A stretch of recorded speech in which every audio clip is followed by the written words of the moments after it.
প্রত্যেক বছরের মতো এবছরেও আজকের দিনটা খুব সকালে উঠে আমরা দুজনে মিলে মায়ের মন্দিরে পুজো দিতে গেছিলাম। মায়ের মন্দির মানে কালীঘাটে মায়ের মন্দির। দেখতে দেখতে অনেক বছর একসাথে সুখে দুঃখে কাটিয়ে দিলাম। খুব সকালে গেছি বলে মন্দিরটায় অতটা ভিড় ছিল না। তো সকালটা আমরা ঠাকুরের কাছে পুজো দিয়ে কিন্তু আজকের দিনটা আমরা শুরু করলাম।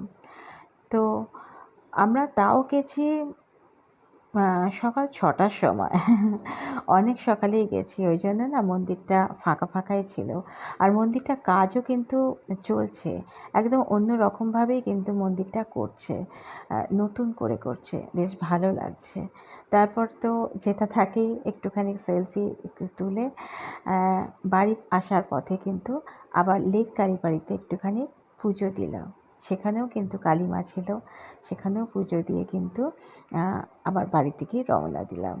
এইভাবে কিন্তু আজকে সকালটা খুব ভালো লাগলো। তো বাড়ি এসে সবাইকে একটু প্রসাদ দিলাম।